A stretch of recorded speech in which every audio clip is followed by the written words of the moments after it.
Assalamualaikum warahmatullahi wabarakatuh. Waalaikumsalam warahmatullahi wabarakatuh. Bismillahirrahmanirrahim. Alhamdulillahi rabbil alamin. Wassalatu wassalamu ala ashrafil anbiya'i wal mursalin, Sayyidina wa maulana Muhammadin wa ala alihi wa ashabihi al-mujahidin at-tahirin, amma ba'du. Saudara-saudara kaum muslimin rahimakumullah.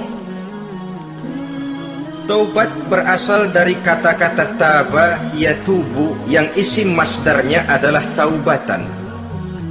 Artinya sama dengan roja'a yarji'u, ada ya'udu, pulang atau kembali.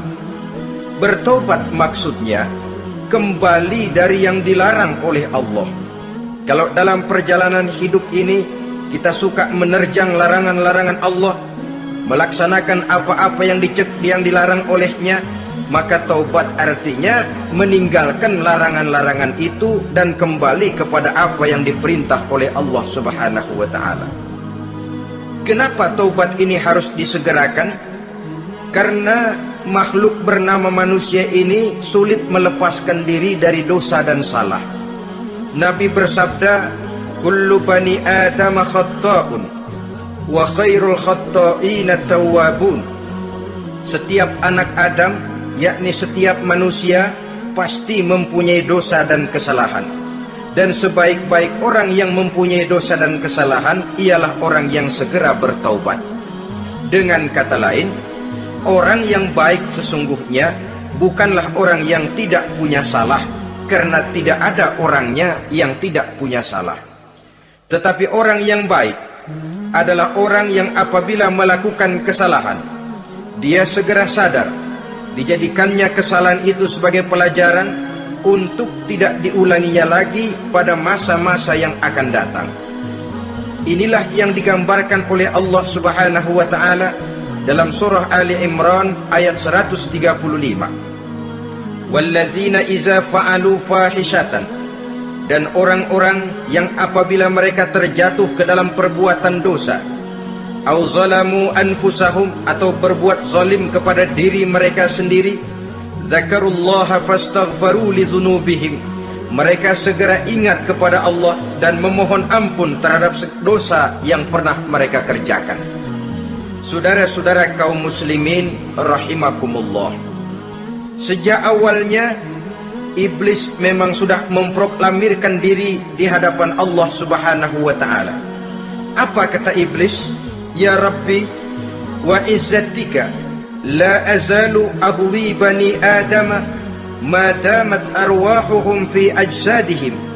Ya Allah, demi kemuliaanmu saya bersumpah, kata iblis, saya akan selalu memperdayakan anak-anak Adam. Saya akan selalu menggoda manusia selama ruh mereka masih ada di dalam jasad mereka. Jadi selama ruh masih ada di dalam jasad, selama itulah iblis akan selalu berusaha menggelincirkan manusia untuk jatuh ke tempat-tempat salah dan ke tempat-tempat dosa. Tetapi kemudian Allah juga memberikan jaminan. Allah menjawab proklamasi iblis ini, wa izzati wa jalali ya mal'un la azalu aghfiru lahum mastaghfaru. Demi kehormatanku, demi kemuliaanku, hai mal'un, hai yang terkutuk, hai iblis, kalaupun engkau selalu memperdayakan manusia, kalaupun engkau selalu menipu dan menggoda mereka sepanjang ruh mereka masih ada di dalam jasad, aku akan senantiasa memberikan ampun kepada mereka sepanjang mereka memohonkan ampun kepadaku. Inilah jaminan dari Allah Subhanahu wa ta'ala.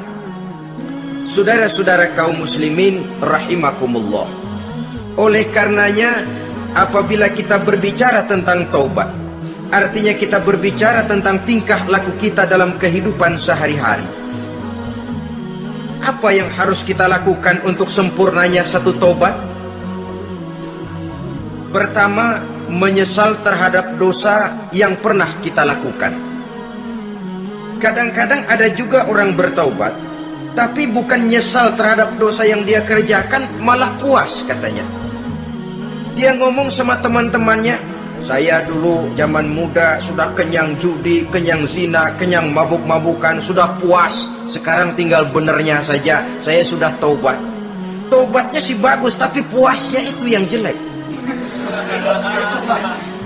Kenapa harus dikatakan puas? Bukan puas, menyesal. Menyesal saya dulu, kenapa hanyut terjebak dosa, kenapa tenggelam di meja judi, kenapa tenggelam di minum-minuman keras, kenapa hanyut kepada perbuatan munkar dan maksiat. Saya menyesal sekali. Menyesal diperintah dan bukan malah puas. Dari rasa menyesal ini nanti timbul hal yang kedua, yaitu berniat tidak akan mengulangi lagi perbuatan dosa. Kalau menyesal tapi masih diulangi lagi, itu belum taubat yang sebenarnya.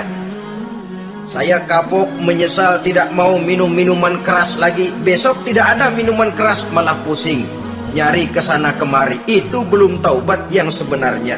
Jadi setelah menyesal, berniat tidak akan mengulangi lagi perbuatan dosa itu.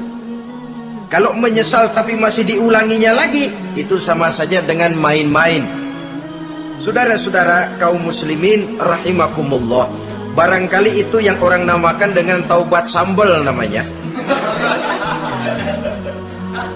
Kita kalau makan nasi pakai sambal, pedesnya bukan main, repot, marah, ngomel. Gila, sambal pedes bukan main, taubat sama sambal. Taubat sama sambal katanya. Tapi 2-3 hari kemudian dia makan lagi, nggak ada sambal, nyari. Kemarin sudah taubat, 2 hari kemudian malah nyari. Ini bukan taubat yang sebenarnya. Penyesalannya tidak diiringi dengan berniat untuk tidak mengulangi perbuatan dosa itu selama-lamanya. Saudara hadirin, kita sudah taubat, tidak mau lagi minum minuman keras. Datang teman, minum ya. Gak mau. Kenapa? Saya sudah taubat. Yang benar. Benar. Kalau dibayarin? Tahu dah. Jadi rupanya taubatnya itu cuma karena gak ada yang bayarin. Begitu datang yang bayarin, berangkat lagi. Itu belum lagi merupakan taubat yang sebenarnya. Begitu juga kita taubat dari meja judi. Pada waktu sudah buras, bangkrut, habis-habisan, mungkin menyesal, mungkin bertaubat. Inilah akibatnya judi, rumah tangga berantakan, harta buras, anak terlantar, uang tidak ada. Taubat saya tidak mau lagi-lagi tenggelam di meja judi. Pada saat kondisinya bangkrut, itu yang diucapkan. Tapi 2-3 hari, 4-3 minggu, 1 bulan kemudian rezekinya banyak, makmur lagi, usahanya maju lagi, lupa lagi dia kepada ucapan sebelumnya. Akhirnya sedikit demi sedikit tenggelam kembali di meja judi. Ini pun belum merupakan taubat yang sebenarnya. Jadi untuk sempurnanya taubat, yang pertama menyesal terhadap dosa yang telah dilakukan, yang kedua berjanji tidak akan mengulangi lagi, kemudian yang ketiga meninggalkan perbuatan jahat itu untuk selama-lamanya. Dengan kata lain, kalau memang taubat tidak mau minum lagi, talak 3 itu minuman keras. Kalau memang niat tidak akan berjudi lagi, talak 3 itu segala macam bentuk perjudian, meninggalkan perbuatan jahat. Yang keempat, menunaikan semua fardu dan kewajiban.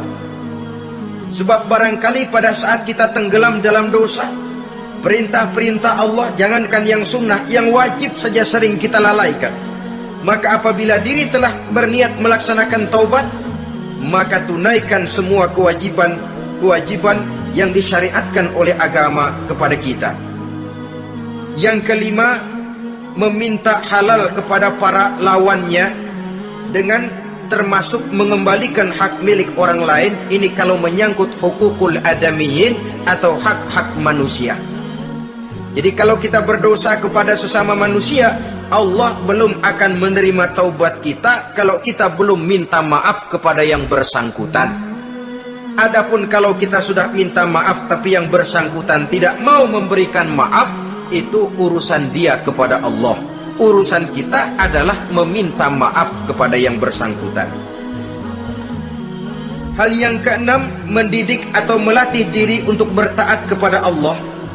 Sebagaimana kita dulunya telah melatih diri, memperturutkan diri untuk berbuat durhaka, lalu memperbaiki yang dimakan dan yang diminum. Itu juga merupakan ciri dari orang-orang yang melaksanakan taubat kepada Allah Subhanahu wa ta'ala. Kemudian apalagi memperbanyak istighfar di dalam kehidupan. Disabdakan oleh Nabi, inna likulli da'in dawa'un wa dawa'u zunubi al-istighfar.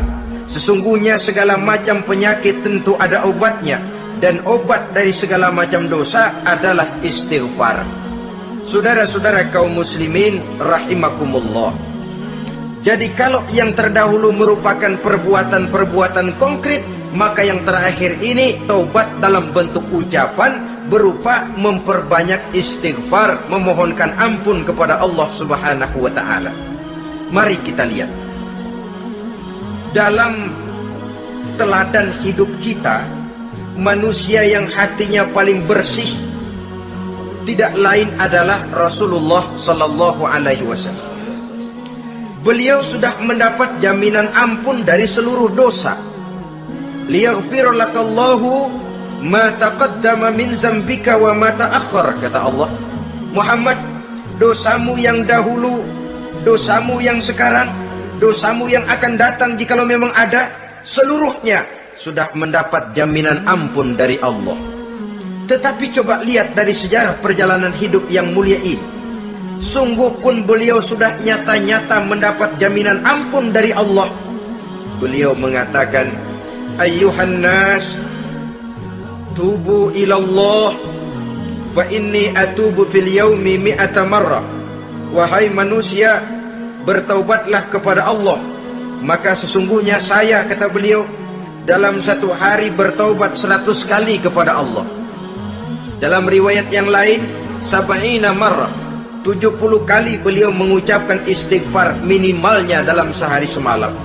Orang yang sudah nyata-nyata mendapat jaminan ampun dari Allah ini, satu hari satu malam istighfarnya minimal 70 kali. Apatah lagi kita yang nyata-nyata belum mendapat jaminan ampun dari Allah. Di dalam satu hadis diriwayatkan bahwa iblis laknatullah alaih pernah berkata, ahlaktun nasa bizzunubi wal ma'asi. Aku rusak dan aku hancurkan kehidupan manusia dengan dosa dan dengan segala macam perbuatan maksiat. Iblis menghancurkan manusia dengan menanamkan kegemaran berbuat dosa dan menanamkan kesukaan untuk bergelimang dalam dunia maksiat. Tetapi kemudian iblis mengakui, wa ahlakuni bila ilaha illallah wal istighfar. Tetapi kemudian terbalik, manusia menghancurkan aku dengan kalimat la ilaha illallah dan dengan istighfar, yakni mengucapkan astaghfirullahalazim. Inilah senjata pemungkas menghadapi upaya iblis untuk menghancurkan manusia. Kalau iblis menghancurkan manusia dengan perbuatan dosa, dengan menenggelamkan manusia ke dalam perbuatan-perbuatan maksiat, hendaknya kita sadar, pada saat kita terdorong untuk melakukan perbuatan dosa, kita lalu sadar inilah perangkap iblis untuk membinasakan saya. Pada saat kita terjebak ke dalam perbuatan maksiat dan munkarat, ingatlah baik-baik, inilah perangkap iblis untuk merusak dan membinasakan saya. Maka hancurkan perangkap iblis, hancurkan tipu daya dan usaha iblis itu dengan apa? Dengan kalimat la ilaha illallah dan dengan memperbanyak istighfar. Falamma ra'aitu dzalik, ketika aku lihat hal itu, kata iblis, mereka hancurkan kita dengan dosa dan maksiat, dan kita hancurkan mereka dengan la ilaha illallah dan istighfar.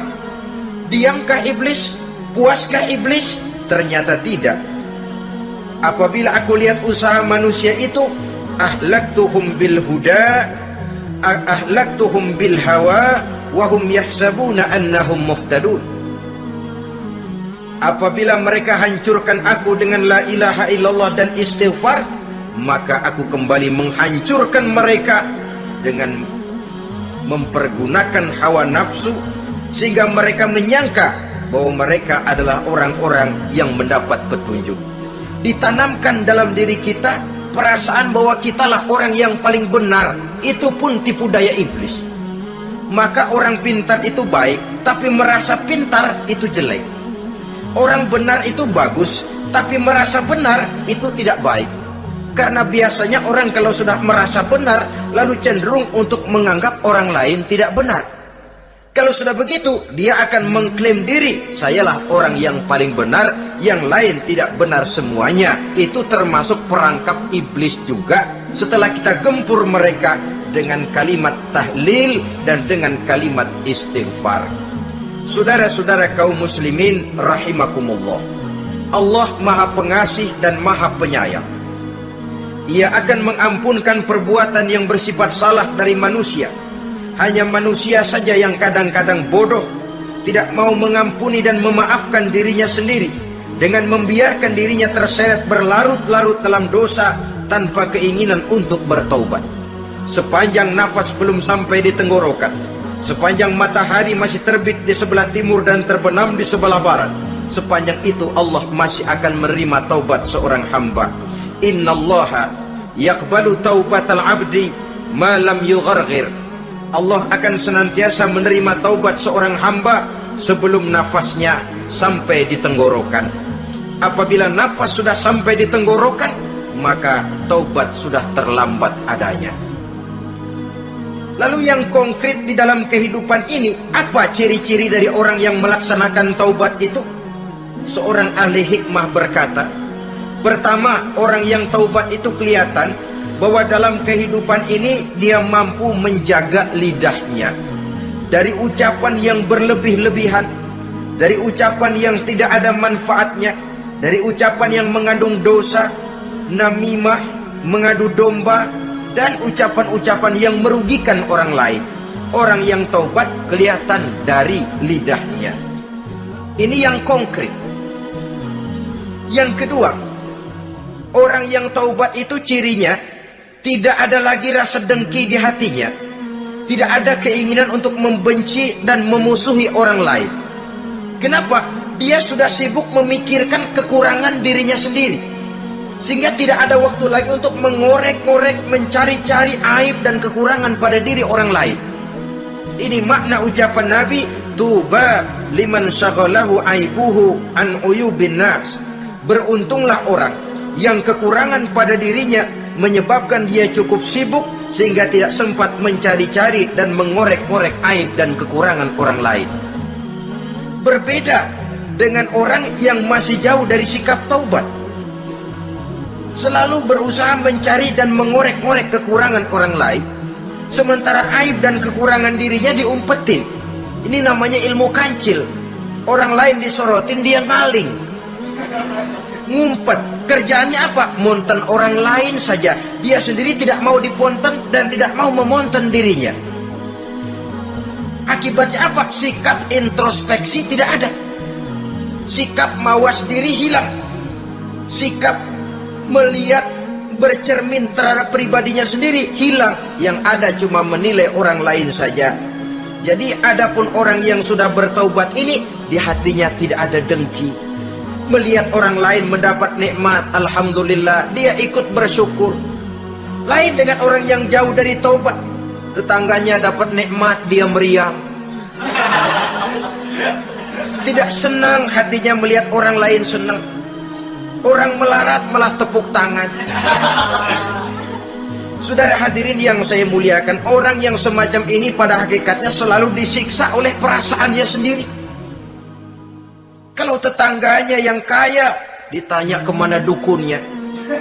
Tapi kalau tetangganya jatuh melarat, dia tepuk tangan, gembira bukan main.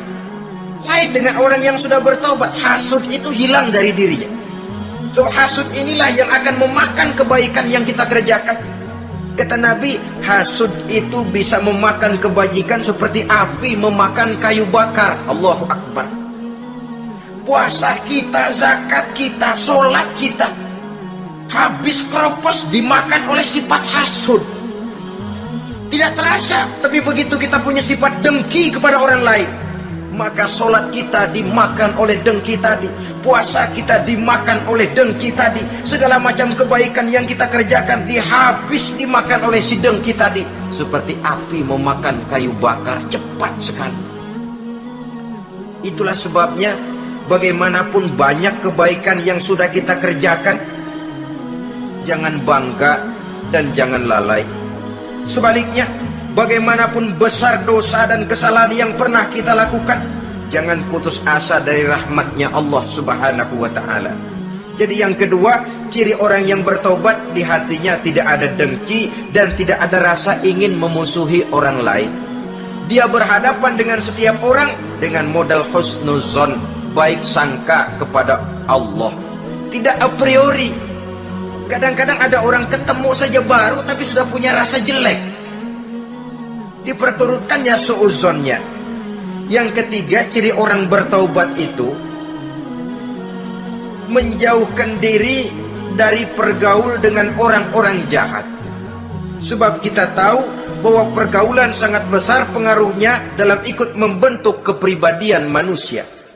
Asyariku wa fi syarri syarrun. Bersekutu dengan kejahatan biasanya ikut jadi jahat. Walaupun secara langsung tidak melakukan kejahatan, tapi sudah termasuk dalam jamaah yang jahat juga namanya. Saudara-saudara kaum muslimin, bukan berarti orang yang taubat lalu tidak mau bergaul itu juga mencerminkan keangkuhan diri. Bergaul dia bergaul, tetapi kepada orang-orang yang jahat ia sekedar menghindarkan diri pergaulannya itu dari kejahatan yang bisa ditimbulkan oleh orang-orang jahat tadi. Ciri yang keempat dari orang yang bertaubat, dia mempersiapkan diri untuk menghadapi mati.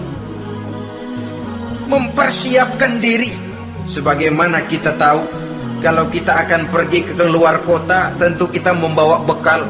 Makin jauh perjalanan, makin banyak bekal yang harus kita bawa. Hidup ini adalah perjalanan panjang yang kita juga memerlukan bekal dalam kehidupan. Orang yang bertaubat, orang yang mempersiapkan diri untuk menghadapi maut dan menghadapi hari-hari sesudah maut itu datang. Menghadapi kehidupan di alam barzakh, menghadapi kehidupan di alam akhirat dan selanjutnya. Dia mempunyai persiapan, sehingga kapan maut datang, dia sudah punya persiapan lebih dahulu. Saudara, kalau kita siap dipukul orang, pada saat pukulan itu datang, rasanya sakitnya agak lebih kurang daripada kita tidak pernah siap untuk dipukul. Walaupun bobot pukulannya sama, tapi kita akan lebih punya daya tahan kalau kita sudah siap. Oleh karena itu, orang yang bertobat, orang yang mempunyai persiapan untuk menghadapi mati. Tidak hanya untuk menghadapi mati, tapi juga menghadapi hidup di seberang kematian nanti. Maka karenanya, dia sibuk dengan dunianya, tapi juga dia lebih sibuk dengan akhiratnya. Dia tenggelam dalam berbagai macam kesibukan dunia, lain saat dia memfanakan diri untuk membekali diri menghadapi kehidupan sesudah hidup yang sekarang ini. Ciri-ciri ini tentu akan kelihatan dari gerak hidup seseorang. Saudara-saudara kaum muslimin rahimakumullah. Jadi dengan kata lain, kalau kita kembali kepada surah Ali Imran ayat 135 tadi, apabila dalam kehidupan terjebak kita kepada perbuatan dosa atau zalim kepada diri sendiri, zakarullah, segeralah mengingat Allah, fastaghfaru li dzunubihim, dan segera memperbanyak istighfar, memohon ampun kepada Allah Subhanahu wa taala, sebab dosa dalam Islam hanya bisa ditebus dengan taubat. Bukan dengan uang, bukan dengan beras, bukan juga dengan piagam. Dosa dalam Islam hanya bisa ditebus dengan melaksanakan taubat kepada Allah. Dan untuk bertaubat tidak usah ngulur waktu. Besok saja, bulan depan saja, tahun depan saja, nanti saja kalau sudah agak sedikit tua. Ibarat diri kita ini kaca, kata Imam Ghazali, maka dosa adalah debu. apabila kaca kena debu, sedikit nempel debu lalu dilap, sedikit nempel debu terus dilap lagi, insya Allah kaca akan tetap bersih. Tapi kalau kita menunggu debu sampai banyak, apalagi sampai berurat, berkarat, nanti akan sulit membersihkannya. Demikian hati manusia itu. Kalau sudah dihinggapi oleh dosa, ditumpuknya lagi, berkarat dosa dalam hati, biasanya berat untuk melaksanakan taubat. Untuk lebih meningkatkan pengertian kita tentang ciri dari orang-orang yang bertaubat, mari kita ikuti sebuah dialog yang pernah terjadi antara Rasul dengan para sahabat. Satu hari ketika sedang berkumpul dengan para sahabat, baginda Rasul bertanya, "Atadruna manit taib?" Saudara-saudara, tahu nggak saudara-saudara, siapa sebenarnya orang-orang yang bertaubat itu? Macam-macamlah jawaban para sahabat, tapi yang jelas akhirnya mereka berkata, Allahu wa rasuluhu a'lam. Allah dan Rasulnya yang lebih tahu siapa sebenarnya orang yang bertaubat itu. Atas jawaban ini, baginda Rasul lalu menegaskan, pertama, man taba wa lam yata'allamil ilma falaysa bitaibin. Siapa orang yang mengaku bertaubat kepada Allah, lalu dia tidak mau mencari ilmu, tidak mau belajar, falaysa bitaibin, maka dia belum termasuk orang yang bertaubat. Jadi di sini jelas bahwa bukan hanya dari dosa kita bertaubat, juga bertaubat dari kebodohan. Dalam arti tidak membiarkan diri kita bodoh terus menerus. Dengan bahasa anak sekarang, bodoh tapi betah.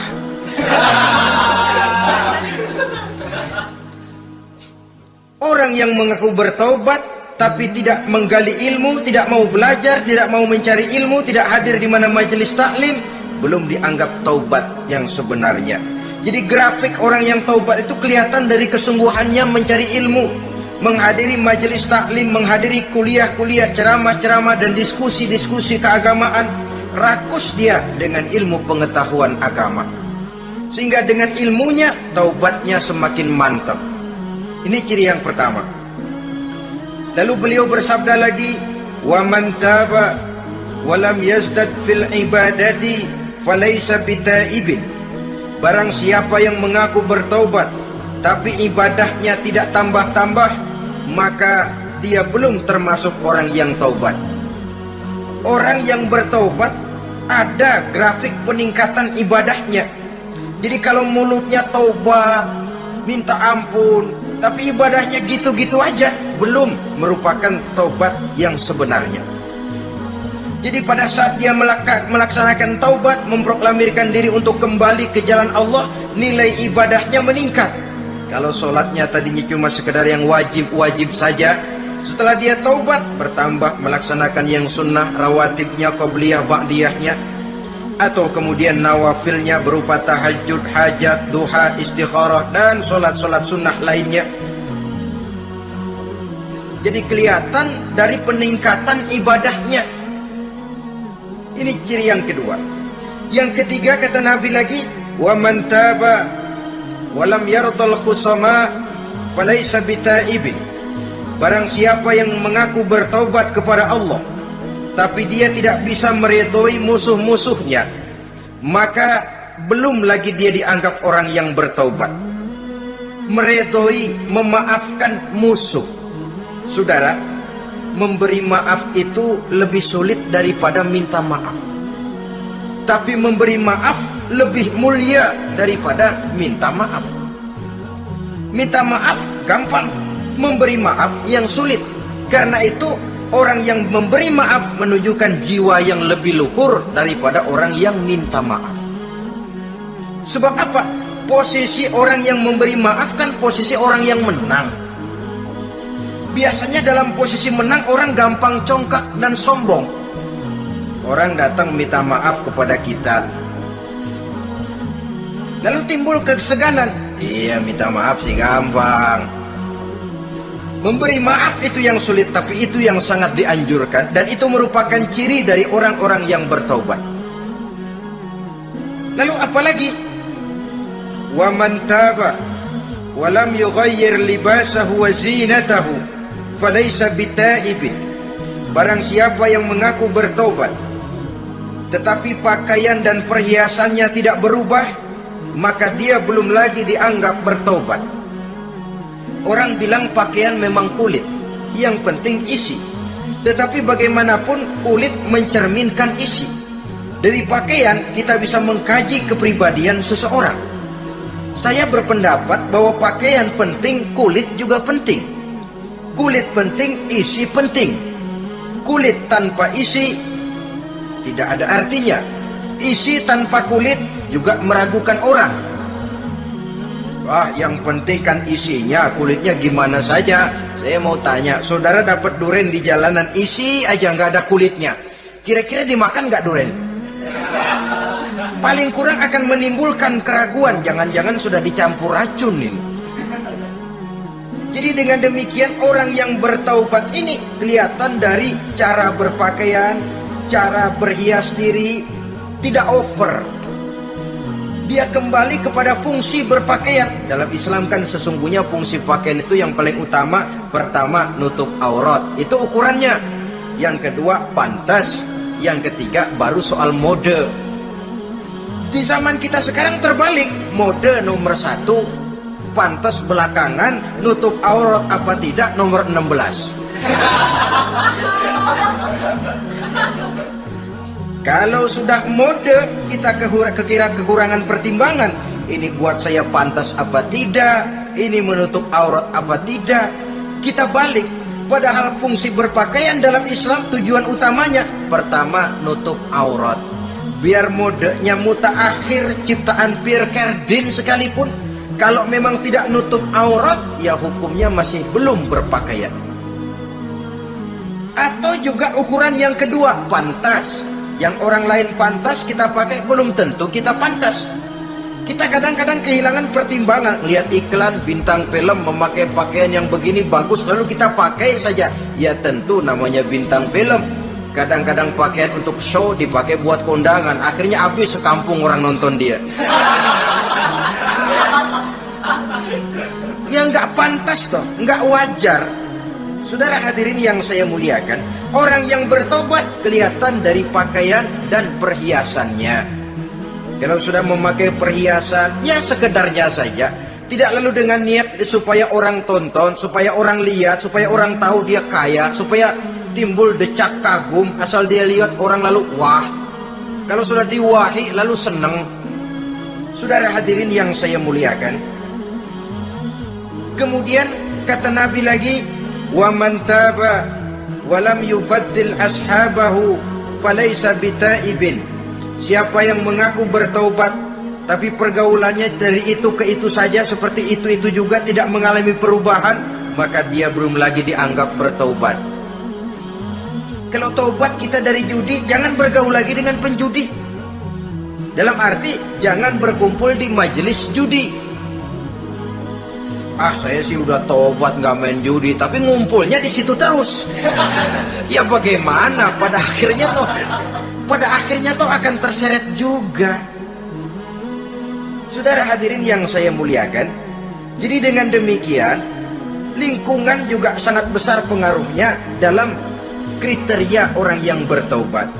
Selanjutnya Nabi bersabda, wa man taba wa lam yughayyir khuluquhu falaysa bitaibin. Siapa yang mengaku bertaubat tapi akhlaknya, budi pekertinya tidak mengalami perubahan, maka orang itu pun belum dianggap bertaubat. Ini juga konkret. Orang yang bertaubat kelihatan dari akhlaknya. Kalau kemarin sama orang tua songong, kurang ajar, nyelongcong, maka setelah taubat dia berakhlak kepada orang tua. Kalau kemarin kepada anak muda menindas, tidak senang kepada anak muda yang maju, setelah dia taubat dia bisa menyayangi kepada anak-anak muda. Akhlak ini lain dengan adat, istiadat. Adat biasanya hanya memandang yang lahir, sedangkan akhlak zahir batin dipandang. Contoh, Seorang anak muda kalau lewat di depan orang tua membungkukkan badan, menurut adat dia sudah sopan. Tapi menurut akhlak belum tentu berakhlak. Tergantung kepada niatnya apa membungkukin badan. Permisi apa ngina. Kan mungkin saja orang membungkukkan badan lewat di depan aki-aki karena menghina, sebab aki-aki itu badannya udah bungkuk. Jadi gerakan zohir yang baik yang diiringi dengan niat yang baik, itulah cerminan daripada akhlak. Kalau adat terlepas dari soal niat, asal zohirnya sudah oke, menurut adat, oke dia beradat. Niatnya apa? Adat tidak pernah menilai. Maka orang yang bertaubat pun kelihatan dari akhlaknya, dan akhlak itu adalah keseluruhan tingkah hidup manusia. Cara berjalan ada akhlak, cara makan ada akhlak, cara duduk ada akhlak, cara tidur ada akhlak. Sehingga pantas ketika Siti Aisyah ditanya, Aisyah, Rasulullah itu akhlaknya apa sih? Beliau menjawab, karena Rasulullah khuluquhul Quran. Rasulullah itu akhlaknya Quran. Sehingga di kalangan ilmuwan lalu ada ungkapan bahwa Nabi Muhammad adalah Quran berjalan. Maksudnya seluruh konsepsi Quran sudah diterjemahkan dalam kehidupan Nabi. Maka tidak heran kalau Islam mengatur kehidupan manusia sejak yang sekecil-kecilnya sampai yang sebesar-besarnya. Cara berpakaian ada akhlaknya, kan begitu toh dalam Islam. Saudara diri di depan kaca, ngaca, ada akhlaknya, ada bacaannya. Allahumma kama hasanta khalqi fahasin khuluqi. Sampai saudara masuk ke dalam WC sekalipun ada akhlaknya. Karena akhlak adalah keseluruhan gerak hidup manusia. Orang yang bertobat kelihatan dari perubahan akhlaknya. Kemudian beliau bersabda, "Wa man taba wa lam yatwi firashahu wa bisatahu falaysa bitaibin." Siapa orang yang mengaku bertobat tetapi dia tidak menggulung tempat tidur dan spraynya, maka dia belum dianggap bertobat. Ini bahasa kinayah. Menggulung spray, melipat tempat tidur artinya lebih banyak ibadahnya daripada tidurnya. Kalau ngaku taubat tapi sehari 24 jam, 22 jam tidur, cuma 2 jam ibadah, ya belum mencapai kriteria itu. Dengan kata lain, orang apabila sudah memproklamirkan diri untuk taubat, menyingsingkan lengan baju, melipat spray, menggulung tempat tidur. Bukan berarti dia tidak tidur-tidur, tetapi bersiap diri untuk melaksanakan ibadah yang pada saat dia terjebak dalam dosa, sudah banyak ibadah yang ditinggalkannya. Saudara-saudara kaum muslimin rahimakumullah. Kemudian beliau bersabda pula, "Wa man taba wa lam yatasaddaq falaysa bitaibin." Barang siapa yang mengaku bertobat kemudian dia tidak menyedekahkan karunia yang diberikan Allah kepadanya, maka taubatnya belum lagi dianggap taubat yang sebenarnya.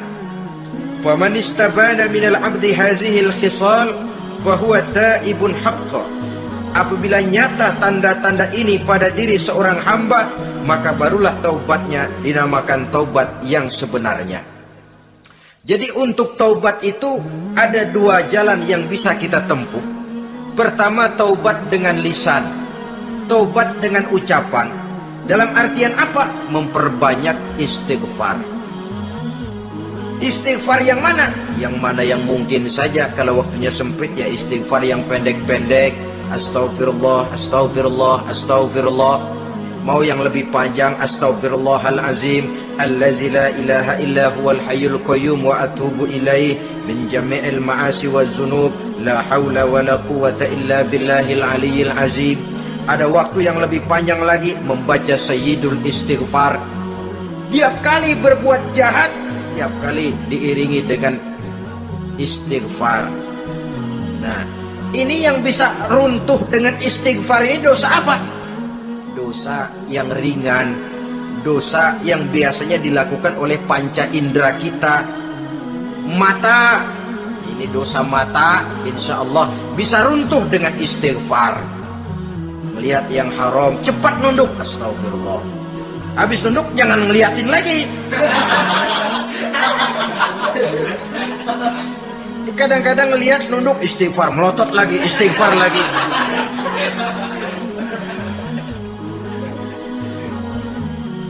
Saudara hadirin yang saya muliakan, kata Imam Ali, nazratul ula laka wasaniyatu alaika. Ini dalam menjaga mata.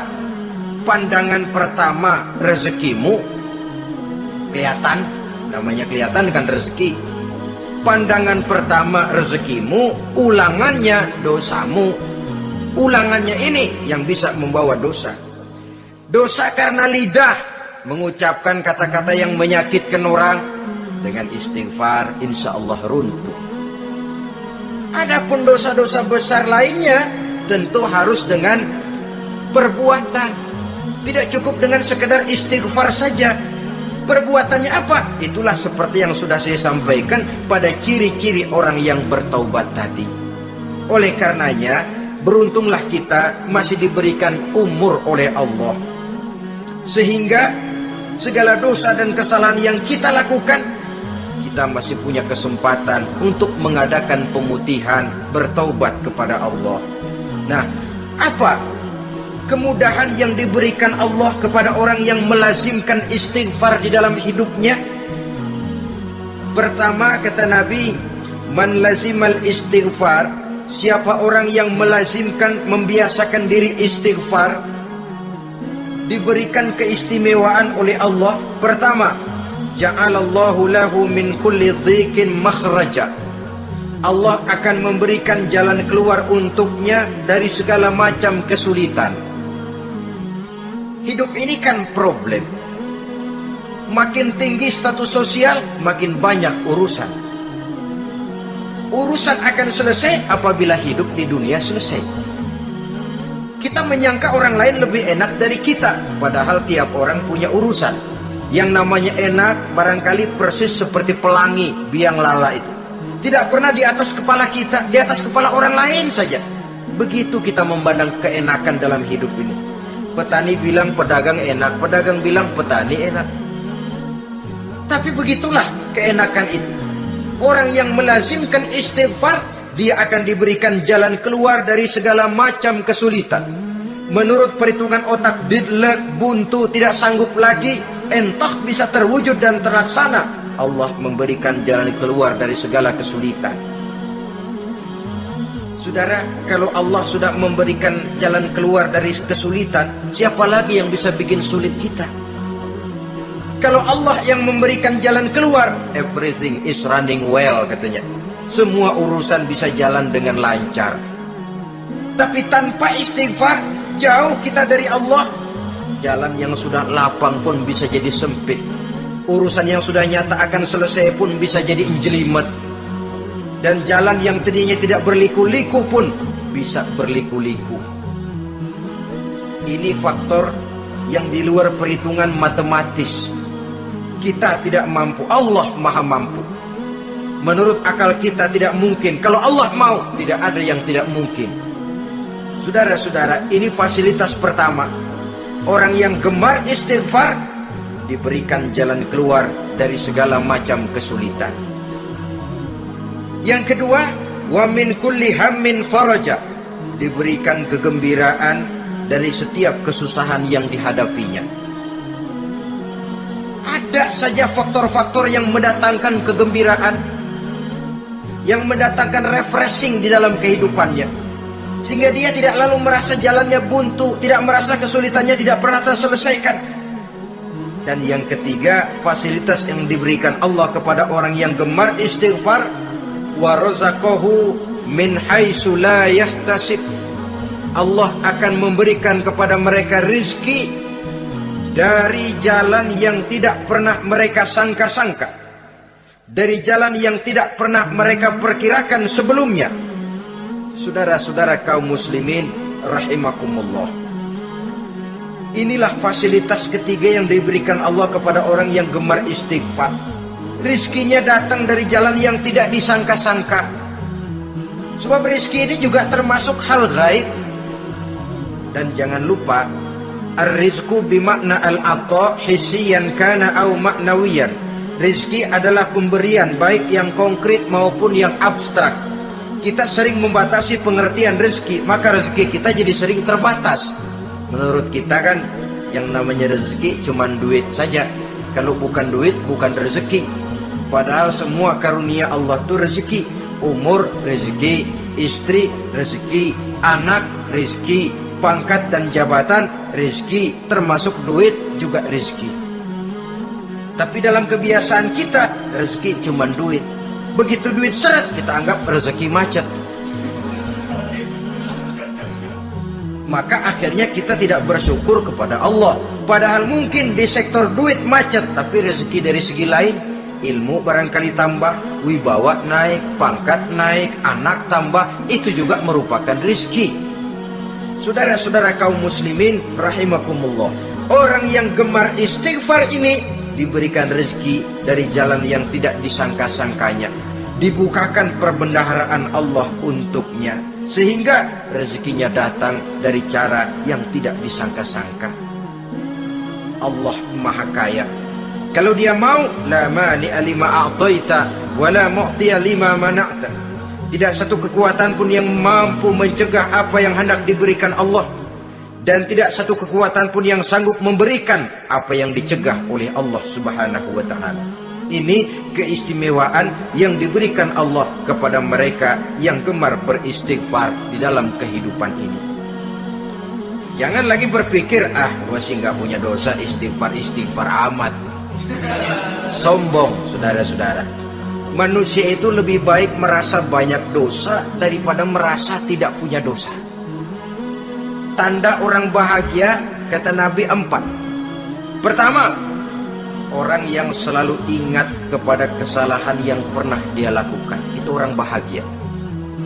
Selalu ingat kepada kesalahan yang pernah dilakukannya, sehingga pada saat akan melakukan kesalahan yang baru, dia mikir-mikir, dosa gue yang kemarin udah 3 keranjang, nih nambah lagi. Ingatannya terhadap kesalahan yang lalu akan merupakan langkah preventif yang mencegah dirinya untuk tidak menambah kesalahannya. Orang bahagia, orang yang selalu ingat kesalahan yang pernah dia lakukan, terbayang di pelupuk mata, bukan ngumpet-ngumpetin dosa. Sebab apa yang mau kita umpetin di hadapan Allah? Yang kedua, tanda orang bahagia itu orang yang selalu melupakan kebaikannya. Kalau dia berbuat baik, dia lupakan. Dia anggap dirinya belum pernah berbuat baik, sehingga di mana ada kebaikan dia tidak bisa ikut. Dia merasa sangat rugi, sebab dia anggap dirinya belum pernah berbuat baik. Yang ketiga, tanda orang bahagia, dalam urusan dunia dia lihat ke bawah, sehingga timbul rasa syukurnya, bahwa kalau dia sengsara masih banyak yang lebih sengsara dari dia, bahwa kalau dia miskin masih jauh lebih banyak yang miskin dari dia, bahwa kalau dia menemui kesulitan masih banyak yang jauh lebih sulit dari dia. Dengan cara itu jiwanya akan lapang, hidupnya akan tenang, dan dia tidak pernah ingkar kepada nikmat yang diberikan Allah. Sebaliknya, yang keempat, tanda orang bahagia itu dalam urusan akhirat dia lihat ke atas. Dunia lihat yang bawah, akhirat lihat yang atas. Kalau dia bisa sholat, kenapa saya tidak? Kalau dia sanggup puasa, kenapa saya tidak? Kalau dia bisa baca Quran, kenapa saya tidak? Timbul panas, nyontoh ibadah mendatangkan kebahagiaan. Rakus ibadah malah dianjurkan, rakus dunia malah tercela. Nah, lawanannya orang celaka, saudara-saudara. Orang celaka juga tandanya 4, lawanan yang tadi itu. Pertama, orang yang selalu melupakan kesalahannya. Kalau berbuat dosa lupa, sok bersih. Alah, dosa gue mah dikit. Saudara hadirin yang saya muliakan, orang yang selalu melupakan kesalahan, menganggap dirinya bersih, akhirnya kalau ingin berbuat dosa nggak mikir-mikir, tidak ada lagi yang ditimbang-timbang. Selanjutnya, yang kedua, orang celaka itu orang yang selalu mengingat kebaikannya. Akhirnya apa? Timbul sifat nepuk dada, membanggakan jasa, lahirlah pahlawan-pahlawan kesiangan. Selalu membanggakan diri, nepuk dada, kalau enggak saya, itu masjid, kalau enggak saya, itu pesantren, kalau enggak saya, itu umat, kalau enggak saya. Memangnya kalau nggak sampean kenapa? Orang yang celaka adalah orang yang selalu menghitung-hitung kebaikan yang pernah dikerjakannya. Keikhlasannya kurang, makin dia hitung, makin kurang nilai pahalanya. Makanya kalau berbuat baik, ya anggap saja buang sampah, gak usah ditengok-tengok, gak usah diingat-ingat, dan gak usah mengharap orang yang kita tempat berbuat baik akan membalas kebaikan. Saudara hadirin yang saya muliakan, yang ketiga tanda orang celaka dalam urusan dunia, ngelihatnya ke atas, panasnya timbul, syirik dan dengkinya naik, rakusnya jadi.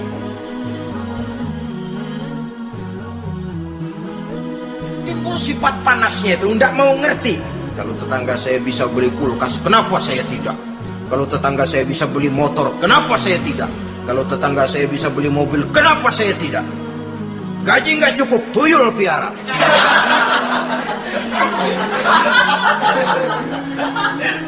Orang itu kalau sudah didorong oleh rakus kan bisa jadi menghalalkan segala macam cara untuk mencapai tujuan. Dibakar oleh sifat tamak dan rakus bin serakah. Nah, kalau sudah didorong oleh rasa rakus, yang segera tersingkir pertama rasa malu. Orang kalau sudah rakus nggak ada malunya, rasa malunya hilang. Padahal syarat jadi orang itu kan kalau punya rasa malu. Nggak punya rasa malu, kurang syarat jadi orang. Akan bagaimana jadinya masyarakat, bahkan bangsa dan negara, kalau rakyatnya sudah tidak punya rasa malu. Yang kedua rasa takut hilang, terutama takut kepada Allah. Sirna sama sekali, sudah tujuan menghalalkan cara. Yang keempat tanda orang celaka dalam urusan akhirat, lihatnya malah ke bawah. Kenapa kamu nggak sholat? Itu bapak anu yang tuaan, enggak, saya enggak lagi. Kenapa ngelihatnya mesti kepada yang begitu? Sehingga lalu tidak ada gairah untuk mencontoh. Saudara-saudara kaum muslimin rahimakumullah, walaupun serba singkat oleh karena terbatasnya ruang pembicaraan ini, mudah-mudahan bisa memberikan gambaran sepintas tentang ciri-ciri orang yang bertaubat. Dengan harapan, marilah kita menjadi orang yang bertaubat sebenarnya, dengan ciri menyesal terhadap dosa yang pernah kita lakukan, meninggalkan perbuatan jahat, dan berjanji tidak akan mengulangi lagi perbuatan jahat itu. Kalau dia menyangkut hak-hak manusia, maka hak itu harus kita kembalikan, dan kepada yang bersangkutan kita harus meminta maaf. Apabila ditambah dengan kegiatan lisan, memperbanyak istighfar dalam kesempatan yang mungkin di sepanjang perjalanan hidup ini. Ini sajalah yang kita bicarakan pada pertemuan kali ini. Terima kasih atas segala perhatian. Mohon maaf atas segala kekurangan. Usikum wa nafsi bitaqwallah. Wassalamualaikum warahmatullahi wabarakatuh. Waalaikumsalam warahmatullahi wabarakatuh.